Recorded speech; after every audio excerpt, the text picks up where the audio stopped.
On est le 25 mars 2020, 1h56, heure du Québec. Je vous salue tous, j'espère que tout le monde va bien. C'est facile pour personne en ce moment, à travers le monde. Hier, on a appris que le gouvernement indien a confiné 1,3 milliard d'individus. Donc, on se retrouve tous dans une situation vraiment unique, inédite dans l'histoire de l'humanité. Et c'est vraiment quelque chose de majeur qu'on vit tous ensemble, chacun de notre côté. Donc, j'ai pensé peut-être mettre une petite chronique de la vie quotidienne d'une famille québécoise confinée, avec des enfants qui vont plus à l'école, avec une femme qui était à la maison aussi, et comment ça se passe au quotidien. Comment ça se passe au quotidien. Puis, à travers ça, voir que vraiment les gens ont changé, les gens sont plus pareils. Il y a une crainte qui est installée dans le plus profond des êtres, dans le plus profond du monde. Mais surtout, ce que j'ai remarqué aujourd'hui, je suis allé me promener avec ma femme, on est allé à Laval, d'abord je suis allé chercher le chèque de paye, je suis arrivé au restaurant et naturellement le resto est fermé, donc ils nous ont donné une multitude de produits parce qu'ils voulaient, de toute façon c'était pour finir à la poubelle. J'ai eu comme à peu près 10 litres ou 20 litres de jus d'orange, des kiwis, du lait. Donc, ils ont distribué ça au staff. Les propriétaires étaient vraiment très, très tristes. Naturellement, eux autres, ils sont en bonne situation pour l'instant si ça ne dure pas trop longtemps. Mais je peux vous dire une chose, si ça s'éternise, c'est même les gens qui sont les plus solides dans les petites entreprises qui vont y passer aussi parce que c'est les petits qui vont y passer. Les gros, comme toujours, les gros seront toujours gros, les riches seront toujours riches, et les pauvres seront toujours pauvres, et les faibles seront toujours faibles. Donc, on va essayer de faire ça ensemble, on va se donner un rendez-vous. Je vais vous parler de nos journées. Il y a le chien qui est content parce que depuis un bout de temps, on fait beaucoup de marches.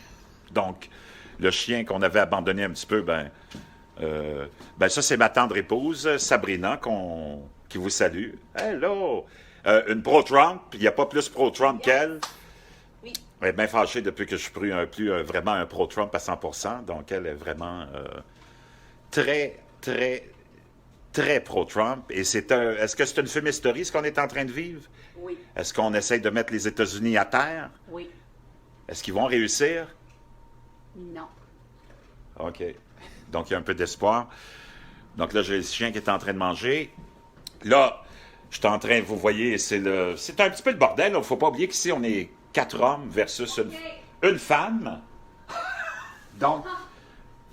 Nettoie la maison, s'il te plaît. Pardon? Nettoie la maison avant que tu commences tes conneries, OK? Oh, elle me dit de nettoyer la maison avant que je commence mes conneries. Donc là, je suis en train de préparer un petit barbecue parce qu'il fait beau. Il fait quand même presque 10 degrés. C'est ensoleillé. Donc, j'ai préparé les filets de porc que je suis allé acheter. Hier, c'est pas vraiment nécessaire de se faire des réserves, mais quand tu vois des trucs qui sont pas chers, c'est important d'y aller. Puis dans le papier d'aluminium, c'est un poisson, une dorade, parce que mon plus petit, James, lui, c'est un maniaque de poisson. Je le comprends pas. Puis il aime ça avec la tête. Lui, il faut que la tête soit là et tout soit là. Donc, moi, j'ai un garde-manger aussi. Quand je vous dis dans mes vidéos que sur ma chaîne Freedom News Network que je suis toujours préparé pour la guerre, quand tu arrives chez nous, c'est un petit peu comme une épicerie. Là, je me suis préparé de l'eau rapide pour me faire un petit thé. Je vous suggère de boire du thé aussi. C'est un petit peu mieux pour votre santé. Donc ça, c'est toute la réserve de thé qui est là. Toujours, la petite machine à espresso qui est là. Là, aujourd'hui, qu'est-ce que je vais boire? Tiens, je vais me taper un petit thé au jasmin. Un petit thé au jasmin. Donc, ce que je voulais vous dire, ce que j'ai remarqué dans cette histoire-là, en allant à Laval, je vais revenir avec ma binette. En allant à Laval, c'est qu'on est allé chercher les papiers de chômage. Puis, ma femme aussi est tombée au chômage hier. La compagnie multinationale où elle travaillait, Richelieu, ont mis à pied beaucoup, beaucoup de gens. On a vu hier au Québec des centaines, des milliers, voire des centaines de milliers de Québécois se faire mettre à pied. Donc, vraiment, c'est pas vraiment pas un cadeau. Donc là, on a le bordel sur la table. J'ai monté les vêtements. J'ai monté les vêtements. Il faut tous les plier. J'espère que les enfants vont nous aider. Donc, tout à l'heure, je vous présenterai les 3 petits monstres. Donc, on va aller dehors. On va aller voir ce que ça donne au niveau du charcoal que j'ai allumé parce que c'est une belle journée. On est confinés, mais il reste quand même l'extérieur, hein? On va aller voir si mon feu a pris ou si j'ai raté mon affaire. Donc, le chien est rendu là. On peut voir, ça commence à fondre, les amis. La marque du chien commence à apparaître aussi. Il y en a partout parce que cette année, je vous avoue, j'ai été paresseux. Je n'ai pas vraiment sorti les chiens souvent au parc. On commence à voir le bord de la piscine. Comme vous pouvez le voir, c'est une belle journée ensoleillée. Il fait chaud, je suis habillé légèrement. Ça fond, ça fond. Donc, on va aller voir si ça a pris, mon affaire. Ah oui, c'est rouge, c'est rouge. Ça a l'air bien intéressant. Donc, j'ai pas... Donc, pour ceux qui ont un charcoal au bois comme moi, je vous suggère cette cheminée-là. Tu n'as pas besoin de gaz, tu n'as pas besoin de produits toxiques et c'est vraiment efficace. Donc, il est un petit peu vieux. La poignée est finie, il faut faire attention. Donc, c'est bien, bien rouge. Il y a la flamme qui est là. Donc, je n'ai pas raté mon coup. Donc, il fait beau. Là, vous voyez, c'est vraiment désert. Il n'y a personne dehors. Donc, j'ai reçu, comme je vous le disais, des peut-être 30 gallons. Hop, un père et son fils qui se promènent. 30 gallons de jus d'orange. Je voulais aller en donner aux voisins. Je suis allé frapper à leur porte, puis les voitures sont là, mais il n'y a personne qui ouvre les portes. Tout le monde a peur. Tout le monde a peur de ce coronavirus qui, franchement, est peut-être notre grippe saisonnière, je ne sais pas. Si on regarde les chiffres, on nous dit que l'Organisation mondiale de la santé nous dit que, bon an, mal an, chaque année, il y a entre 250 000 et 650 000 morts. Donc, je ne sais pas à quel point on doit s'inquiéter. Il y a comme une espèce d'hystérie qu'on a créée. Les gens sont vraiment craintifs et c'est ça ce que je voulais vous amener comme observation que j'ai faite en allant à Laval, naturellement. Laval, c'est un coin, surtout dans le Chemédé où le restaurant se situe, c'est un coin qui est vraiment multiethnique, où il y a beaucoup de Grecs, d'Italiens, de Libanais, Pakistanais, beaucoup d'immigrants. Et je dois vous avouer, je suis en train de passer ma grille, je dois vous avouer qu'on est allé dans les épiceries là-bas, puis j'ai pas vu l'hystérie que j'ai vue dans les quartiers québécois. Et je peux vous dire, ma femme qui me dit, qu'est-ce qu'elle me dit encore, elle? Cut it. Elle dit, tu parles trop, ferme ta gueule. Ça, c'est mon boss. Là, je vous présente le boss. Là, je ne sais pas si chez vous, c'est pareil, là. Quand je vous disais, moi, il n'y a rien qui me fait peur, sauf elle. Elle est pas mal plus dangereuse que le coronavirus. Oui, oui.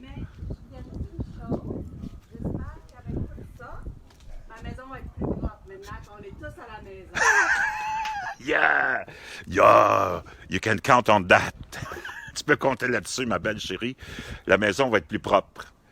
Donc, j'ai remarqué qu'il y avait pas mal moins d'hystérie, de frénésie. On est allé chez Morelatos, on est allé chez Atlantique, un nouveau petit supermarché qui est ouvert sur la rue Samson. Puis, je veux dire, il y avait personne qui t'attendait à l'entrée.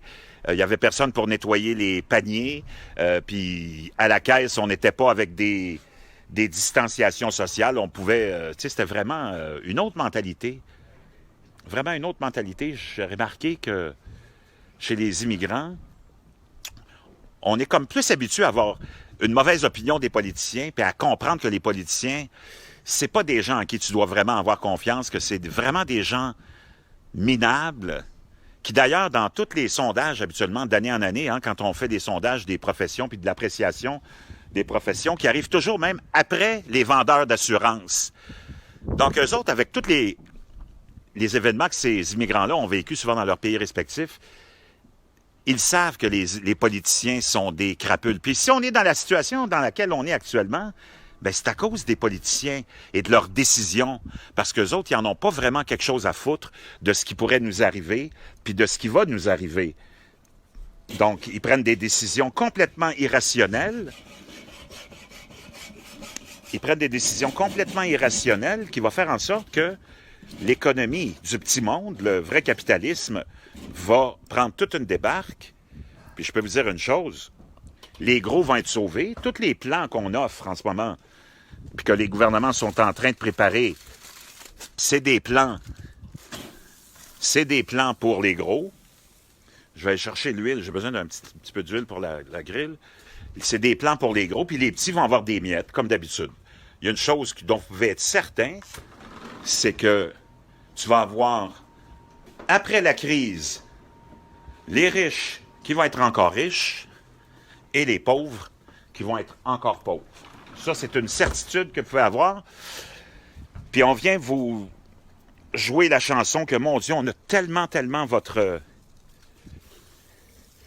intérêt à cœur. Mon Dieu, qu'on veut tellement surtout prendre soin des vieux, alors que les vieux, on les abandonne depuis des décennies. Nos gouvernements les abandonnent avec des rentes de pitance misérables. Après que ces gens-là aient travaillé toute leur vie, payé des taxes toute leur vie, ils finissent avec des rentes misérables, des pitances. Et là, soudainement, on voudrait vous convaincre qu'on a tellement leur intérêt à cœur que c'est pour ça qu'on a pris les décisions les plus historiques, les mesures les plus historiques pour surtout sauver les vieux.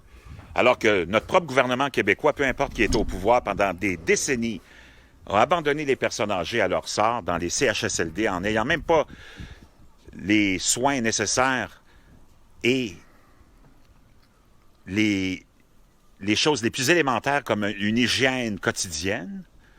On les nourrit avec des aliments complètement merdiques. Ceux qui sont en appartement ou dans des résidences ont des rentes de misère, sont abandonnés par tout le monde. Mais on veut vous convaincre que là, on a vraiment le sort des personnes âgées à cœur, qu'on aime vraiment nos personnes âgées, qu'on veut vraiment sauver ces personnes âgées-là. Et pour faire ça, il faut qu'on arrête la totalité du monde, la totalité de l'économie, qu'on vous envoie au chômage et qu'on vous fasse vivre probablement la plus grande dépression de toute l'histoire de l'humanité. Donc, c'est vraiment extraordinaire. Mais on ne va pas parler que de ça. On va regarder c'est quoi la vie quotidienne de gens qui sont pris chez eux. À un moment donné, ça crie. À un moment donné, ça devient nerveux, impatient. Puis on va se tomber sur les nerfs. Les enfants, eux autres, ils font absolument rien, naturellement. On va prendre une marche ou deux par jour, mais pour le reste du temps, eux autres ne sont pas vraiment conscients de ce qui se passe à notre niveau. Eux autres, ils jouent. Ça joue. Et ça fait juste jouer.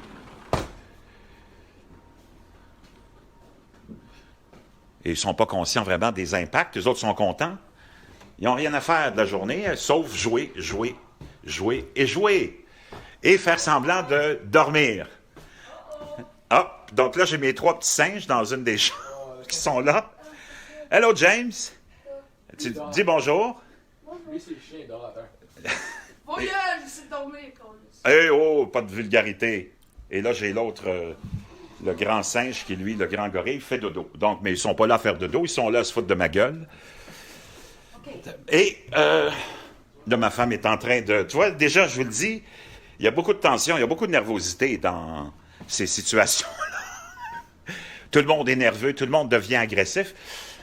Et ma femme, qui a toujours la tendance à être le grand patron de la maison, est encore plus... Hop, je l'entends crier, elle dit « Arrête de dire n'importe quoi. » Le chien qui veut essayer peut-être de me voler la viande. Non! Ben, dégage! Donc, vous voyez un petit peu la crainte qu'il a de moi, mais c'est juste avec la voix que je... Assis-toi, Ben, viens ici, gros couillon. Couche-toi, couche-toi. Bon, bravo. Donc, c'est ça, les amis. Donc, je voulais vous annoncer qu'on va faire ça, cette petite chronique-là, quotidienne, d'une famille québécoise en confinement, avec ce que ça va donner comme résultat. Et c'est juste pour aussi avoir un contact avec tout le monde. Et que tout le monde puisse m'envoyer aussi leurs sensations, leurs émotions, parce qu'on est tous là-dedans ensemble, que ce soit organisé ou pas, que ça a été créé ou pas, on le sait qu'on a toutes les conséquences de ça. Les politiciens ont pris le ballon au vol pour en faire quelque chose de mystérieux. On ne sait pas ce que seront les effets à moyen terme et à court terme sur nos vies. On sait que tout va changer. Il y a beaucoup de gens qui vont tout perdre. C'est vraiment triste. Il y a des gens qui vont s'endetter. C'est vraiment triste. Il faut être solidaire avec ces gens-là, qui sont les victimes, encore une fois, des politiciens, des décisions des politiciens qui prennent toujours des décisions qui sont à l'encontre du bien public, qui n'ont aucune commune connexion avec la réalité du monde. On s'occupe juste, naturellement, en ce moment, on veut sauver le marché, on veut sauver la bourse, on veut sauver les grandes entreprises qui n'étaient pas viables, puis qui vivent seulement sur l'argent imprimé artificiellement et artificiellement. On n'a pas appris notre leçon de 2008, 2009. Alors qu'on devrait laisser tomber tout ce monde-là pour refaire quelque chose de nouveau. Mais là, l'élite s'accroche à ça. Quel est le plan global de tout ça? Ça n'a rien à voir avec, je pense, ce coronavirus qui est un virus comme tous les autres, qui attaque les personnes âgées, qui attaque les personnes âgées qui ont déjà des maladies chroniques, qui attaque les plus jeunes qui ont des maladies chroniques et des systèmes immunitaires plus faibles. Donc, on va essayer de tout voir ça ensemble. On va surtout voir la vie quotidienne d'une famille de 5 pris dans cette folie, dans ce délire, dans cette irrationalité, dans ce surréalisme que nous ont imposé nos gouvernements, que nous ont imposé nos politiciens. Et tout ça coordonné avec l'Organisation mondiale de la santé. Je vous rappellerai que Tedros, c'était le ministre d'un gouvernement marxiste corrompu saoudien, éthiopien, pardon. Il a été ministre de la Santé 12 ans. Et il a camouflé pendant ces 12 années-là 3 épidémies de choléra dans son propre pays. Et c'est lui qui est à la tête de tout ce mouvement-là. Et c'est lui qui dirige tous les hauts fonctionnaires de tous nos pays et qui dicte la direction de la suite à nos politiciens. Des êtres ignobles, mécréants, mais que soudainement, vos élites, comme d'habitude, veulent essayer de vous présenté en héros et grand protecteur de vos intérêts. Donc, soyez là. Vous allez voir le titre. Je vais toujours garder chronique, je pense, de la vie d'une famille québécoise en confinement. Merci d'avoir été là. Chers amis, je vous souhaite courage, bon courage. S'il y en a qui ont des messages importants des fois à faire passer, gênez-vous pas, vous connaissez mes 3 chaînes, plus Patreon, vous connaissez aussi mes courriels qui sont dans la boîte de description. Des messages importants. Oubliez les conspirations. Moi, j'embarque pas là-dedans. Lâchez-moi la grappe avec la chloroquine, puis l'hydrocloxine, blabine, baboune, bibine. Moi, je veux rien savoir des Big Pharma. C'est un virus, ça se guérit pas. Puis c'est pas aujourd'hui qu'on va commencer à guérir des virus. Puis c'est pas aujourd'hui qu'on va commencer à faire de la promotion pour Big Pharma. Donc, ceux qui ont des messages conspirationnistes, il y a d'autres gens qui sont spécialisés là-dedans. Moi, je suis spécialisé dans la vraie vie, dans les vraies choses, puis à vous exposer les vrais Deep State, le groupe québécois, l'élite québécoise nationaliste et tous les autres politiciens de la planète qui sont tous pareils.